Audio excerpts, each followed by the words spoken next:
मुकद्दर है फ़ज़ाए आलम ए इम्का सियासत से, मुकद्दर है फ़ज़ाए आलम ए इम्का सियासत से, बहुत बेआबरू है आजकल इंसान सियासत से। सलाम, नमस्ते, सत श्री अकाल। मैं हूं आपके साथ हर्षिता मिश्रा और आप देख रहे हैं टाइम्स मेल। मेघालय के राज्यपाल ने कश्मीर को लेकर बीजेपी और संघ के नेताओं की देशभक्ति और राष्ट्रवाद का ही पलीता लगा दिया है।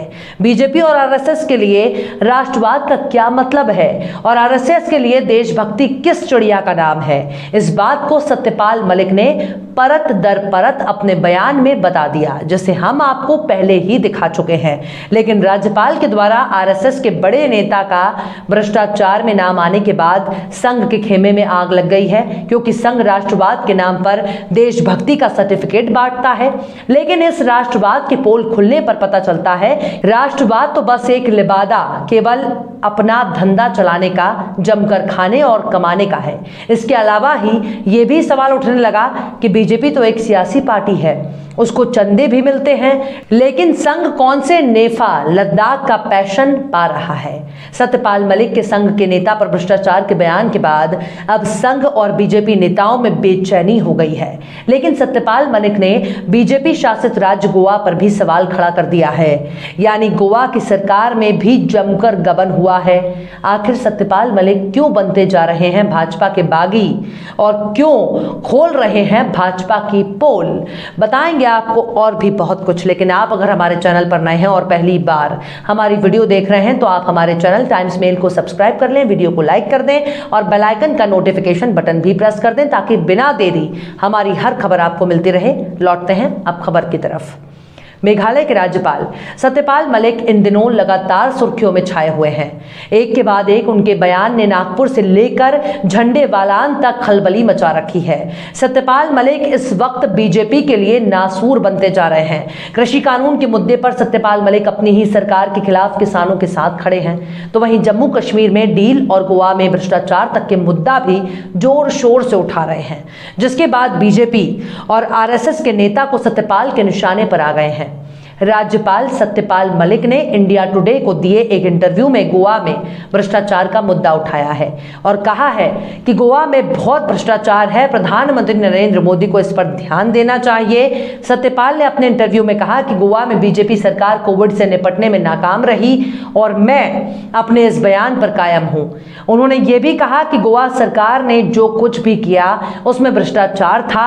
गोवा सरकार पर लगाए भ्रष्टाचार के आरोपों की वजह से मुझे हटा दिया गया। मैं लोहियावादी हूं, मैंने चरण सिंह के साथ वक्त बिताया है, मैं भ्रष्टाचार को बर्दाश्त नहीं कर सकता। सत्यपाल मलिक ने कहा, गोवा सरकार के घर घर राशन बांटने की योजना एक कंपनी के कहने पर किया गया था और उस कंपनी ने सरकार को पैसे खिलाए थे। मुझसे कांग्रेस समेत कई लोगों ने जांच करने को कहा था, मैंने जांच की और इसकी प्रधानमंत्री को सूचना दी। सत्यपाल मलिक ने यह भी कहा कि गोवा सरकार मौजूदा राजभवन को ढहाकर नया भवन बनाना चाहती थी, लेकिन इसकी कोई जरूरत नहीं थी। अभी कुछ दिनों पहले सत्यपाल मलिक ने कहा था कि जब वे जम्मू कश्मीर के उपराज्यपाल बने तब उनके पास 2 फाइलें आई थी। एक फाइल में अंबानी शामिल थे, जबकि दूसरी फाइल में आरएसएस के एक बड़े अफसर और महबूबा सरकार में मंत्री से जुड़ा था। ये नेता खुद को पीएम मोदी के करीबी बताते थे। राज्यपाल ने कहा था कि जिन विभागों की ये फाइलें थीं, उनके सचिव ने उन्हें बताया था कि इन फाइलों में घपला है और सचिवों ने उन्हें यह भी बताया था कि इन दोनों फाइलों में उन्हें 150 करोड़ रुपए मिल सकते हैं। लेकिन उन्होंने इन दोनों फाइलों से जुड़ी डील को रद्द कर दिया। अपने बयान में सत्यपाल मलिक ने कहा था कि मैं दोनों फाइलों को लेकर प्रधानमंत्री नरेंद्र मोदी से मिलने गया। मैंने उन्हें बताया कि इस फाइल में घपला है, ये लोग इसमें इन्वॉल्व हैं, ये आपका नाम लेते हैं, आप बताएं कि मुझे क्या करना है। मैंने उनसे कहा कि फाइलों को पास नहीं करूंगा, अगर करवाना है तो मैं पद छोड़ देता हूं, दूसरे से करवा लीजिए, मैं प्रधानमंत्री की तारीफ करूंगा। उन्होंने मुझसे कहा कि सत्यपाल, करप्शन पर कोई समझौता नहीं करने की जरूरत है। लेकिन अब सत्यपाल मलिक के बयान पर संघ नामवार शख्सियत और बीजेपी नेता राम माधव ने कहा कि सत्यपाल मलिक जब तक जम्मू कश्मीर के उपराज्यपाल रहे तब तक हुए सभी समझौतों की फाइल्स की जांच होनी चाहिए। राम माधव ने कहा कि सत्यपाल मलिक ने अप्रत्यक्ष रूप से कहा है कि जम्मू कश्मीर में एक फाइल में मेरा नाम था और इस बारे में पैसे देने का भी जिक्र था। इस तरह के आरोप झूठे हैं। मेरा नाम या मेरे कहने पर किसी तरह की फाइल का सवाल ही नहीं उठता। उन्होंने कहा कि राज्यपाल ने 2 समझौते को रद्द कर दिया था, इन्हें क्यों रद्द किया गया, इस बात की जांच होनी चाहिए कि सरकार अगर कुछ समझौते कर चुकी है तो इन्हें क्यों रद्द किया गया। यानी सत्यपाल मलिक का निशाना उस जगह लगा है जहां पर वाकई तकलीफ हो रही है। अब सत्यपाल मलिक ने राम माधव का नाम भी नहीं लिखा, लेकिन राम माधव बचाव की मुद्रा में आ गए और अब सफाई पेश कर रहे हैं। आपको बता दें कि सत्यपाल मलिक ने यह भी आरोप लगाए हैं कि जम्मू कश्मीर में उनके राज्यपाल रहते श्रीनगर में तो क्या उसके 50-100 किलोमीटर के आसपास भी आतंकी नहीं फटक पाते थे, जबकि राज्य में वो हत्याओं को अंजाम दे रहे हैं। मलिक ने बयान के जरिए कश्मीर में आतंकी वारदातों पर अंकुश लगा पाने में बीजेपी सरकार की नाकामी पर सीधा हमला बोला। जम्मू कश्मीर केंद्र शासित प्रदेश बन चुका है, अभी इसकी कमान उपराज्यपाल मनोज सिन्हा के हाथों में है। सत्यपाल मलिक इस राज्य के अंतिम राज्यपाल भी थे।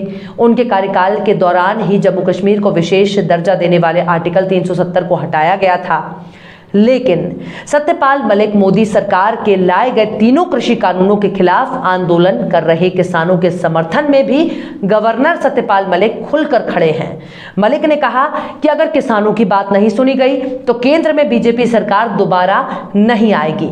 उन्होंने लखीमपुर खीरी में भी बोलते हुए कह चुके हैं कि केंद्रीय मंत्री अजय मिश्रा का इस्तीफा उसी दिन होना चाहिए था, वो वैसे ही मंत्री होने लायक नहीं है। किसानों के साथ ज्यादती हो रही है, वो इतने महीने से पड़े हैं, किसानों ने अपना घर बार छोड़ रखा है, फसल बुवाई का काम है और वो अब भी दिल्ली में पड़े हैं, तो उनकी सरकार को सुनवाई करनी चाहिए। सत्यपाल मलिक ने ये भी कह चुके हैं कि वो किसानों के साथ हैं और किसानों के लिए प्रधानमंत्री, गृह मंत्री सबसे झगड़ा कर चुके हैं, सबको कह चुके हैं कि ये गलत हो रहा है। जिसकी सरकार होती है उसको बहुत घमंड होता है, वो तब तक नहीं समझते जब तक कि पूरा सत्यानाश ना हो जाए। सरकारें जितनी भी होती हैं उनका मिजाज थोड़ा आसमान में होता जाता है, लेकिन वक्त आता है फिर उनको देखना भी पड़ता है, सुनना भी पड़ता है। यही सरकार का होना है। किसानों के गांव में बीजेपी नेता घुस नहीं पा रहे हैं और अगर ऐसा ही हो रहा है तो सरकार की वापसी नहीं हो पाएगी। इतना खुलकर किसानों के समर्थन में बोलने वाला इस वक्त बीजेपी और कोई नेता मौजूद नहीं है जो अपनी सरकार के खिलाफ बोल सके। सबसे खास बात यह है कि राज्यपाल सत्यपाल मलिक मेघालय के मौजूदा राज्यपाल हैं, जो राज्यपाल होते हुए भी सरकार के फैसले पर सवाल खड़ा किया है और उनके एक बयान से बीजेपी और संघ में भूचाल आ गया। यानी जिस राष्ट्रवादी का राग अलापने में बीजेपी और संघ लगे रहते हैं उसकी हकीकत कुछ और ही है, क्योंकि जहां बेईमानी और भ्रष्टाचार होता है वहां देशभक्ति और राष्ट्रवाद का कोई मतलब ही नहीं रह जाता। बहरहाल चलते चलते आखिर में बशीर बद्र ने भी क्या खूब फरमाया है, शोहरत की बुलंदी भी पल भर का तमाशा है। शोहरत की बुलंदी भी पल भर का तमाशा है, जिस डाल पे बैठे हो वो टूट भी सकती है। फिलहाल इस वीडियो में बस इतना ही।